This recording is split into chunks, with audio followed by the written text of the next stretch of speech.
Please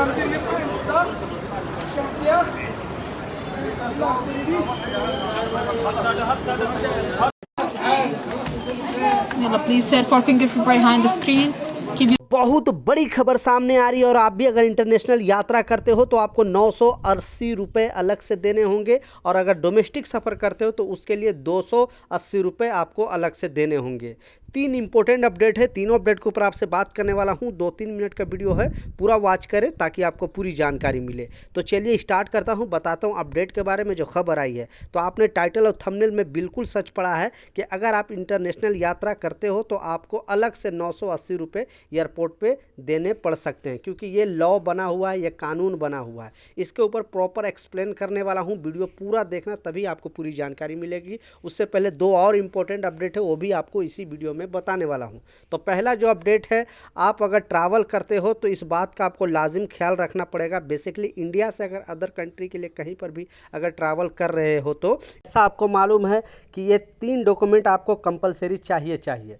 पहला जो है आपको पासपोर्ट चाहिए, दूसरा आपका जिस कंट्री में जा रहे हो उस कंट्री का आपको वीज़ा चाहिए, तीसरा है जो आपको एयर टिकट चाहिए। लेकिन उसके अलावा एयरपोर्ट पर ऐसे बहुत सारे लोगों के साथ हुआ है, इसलिए मैं अपने चैनल के माध्यम से अपने सब्सक्राइबर भाइयों को ये सलाह देता हूं। और बेसिकली जो फर्स्ट टाइम ट्रैवल करते हैं उनसे ज़्यादा सवाल जवाब किया जाता है इमिग्रेशन टीम द्वारा। तो अगर आपके ऊपर कोई भी डाउट है या पासपोर्ट से रिलेटेड कोई भी उनको कन्फ्यूजन है तो दूसरा डॉक्यूमेंट भी वो पूछ सकते हैं, या तो आपके ड्राइविंग लाइसेंस भी पूछ सकते हैं, आधार कार्ड भी पूछ सकते हैं, या फिर वोटर ID कार्ड भी वो पूछ सकते हैं। तो अपने मोबाइल में कम से कम एक फ़ोटो खींच कर जरूर रखा करो, शायद अगर वो पूछते हैं तो आप दिखा सकते हो। तो वो लोग मैच करने के लिए कि जो दूसरे डॉक्यूमेंट से बना हुआ है इसका पासपोर्ट वो मैच कर रहा है कि नहीं, कभी कभी मांग देते हैं। कुछ लोगों को शायद लगेगा कि नहीं ऐसा कुछ नहीं है, लेकिन कुछ लोगों के साथ इस तरह का घटना घटा है, और भी फर्स्ट टाइम जो ट्रैवल करते हैं उन लोगों के साथ। इसलिए मैं अपने चैनल के माध्यम से आप तक ये अवेयरनेस के लिए वीडियो बना दिया और बता दिया कि आप लोग अगर ट्रैवल कर रहे हो तो अपना जो भी 1-2 डॉक्यूमेंट अपने मोबाइल में फ़ोटो खींचकर या PDF फॉर्म में ज़रूर रखें, ताकि अगर एयरपोर्ट पर मांगा जाए तो आप दिखा सकते हो। दूसरा जो बड़ी खबर सामने आ रही है वो भी आपको बताता चलूँ, उसके बाद जो तीसरा जो सबसे इम्पोर्टेंट है वो भी आपको बताऊंगा। लेकिन दूसरा भी आपके लिए जानना बेहद ज़रूरी है, नहीं तो एयरपोर्ट पे जाओगे फिर पता चलता है कि आपको ट्रैवल ही नहीं करने दिया जाएगा। तो जितने भी इंटरनेशनल यात्री सारे लोगों को ये एयरपोर्ट के तरफ से और एयरलाइंस के तरफ से ये बताया गया है। बेसिकली पहले से ये रूल चला आ रहा है, लेकिन ना जाने कितने डेली प्रॉब्लम आ ही रहा है। जबकि अगर इंटरनेशनल आप सफ़र करते हो तो जैसा आपको मालूम है कि 3 घंटा पहले आपको एयरपोर्ट पे पहुंचना पड़ता है। तो कुछ लोग पहले भी पहुंच जाते हैं, कुछ लोग बाद में पहुंचते हैं। लेकिन अब इस तरह का ऐसे मामले आ रहे हैं, जबकि एयरपोर्ट अथॉरिटी क्लियरली बता दिया है कि आपका जो बोर्डिंग गेट है वो 75 मिनट पहले बंद हो जाएगा, यानी 75 मिनट पहले आपको बंद हो जाएगा। पहले 1 घंटा था, लेकिन अब इसे बढ़ाकर 75 मिनट पहले।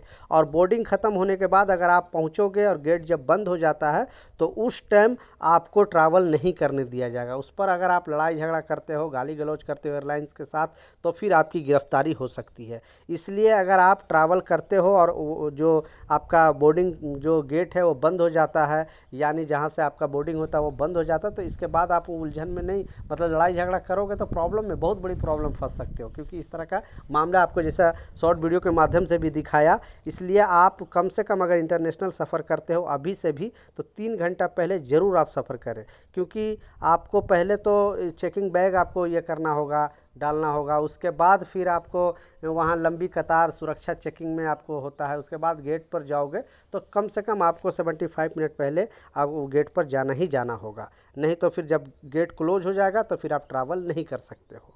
तो इस बात का लाजिम ख्याल रखें, इस वीडियो को ज़रूर शेयर कर दें ताकि लोगों तक इस तरह का इन्फॉर्मेशन मिले।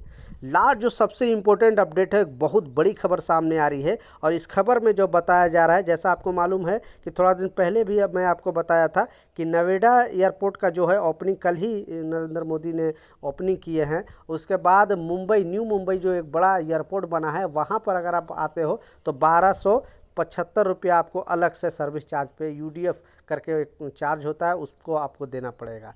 लेकिन अब जो कल उद्घाटन हुआ है नोएडा एयरपोर्ट पर, अगर आप लैंड करते हो किसी भी कंट्री से, क्योंकि ये इंटरनेशनल और बहुत बड़ी मतलब इंडिया का नंबर 1 एयरपोर्ट है, इतना बड़ा एयरपोर्ट बना है और वहाँ पे अभी एक से एक चीज़ है घूमने का, हर चीज़ मतलब वहाँ पे बहुत अच्छी फैसिलिटी है। इस वजह से अगर हम नोएडा एयरपोर्ट पर आते हो तो आपको 980 रुपये आपको अलग से देने पड़ेंगे इंटरनेशनल यात्री को, ठीक है, यहाँ से आने के लिए भी और यहाँ से जाने के लिए भी।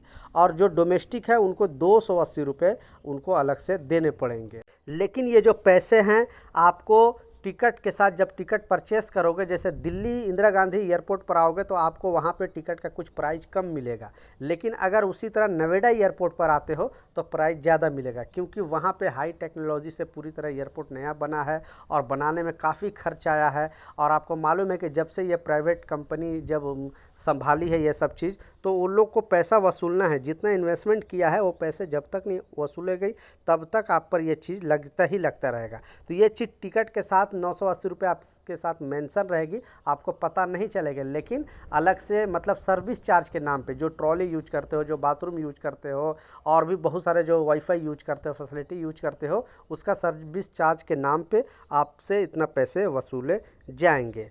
तो ये कुछ अपडेट था, कुछ जानकारी था, मैं सोचा आप लोग के साथ शेयर करूं। मिलता हूं नए अपडेट के साथ, नई जानकारी के साथ। जब तक जय हिंद।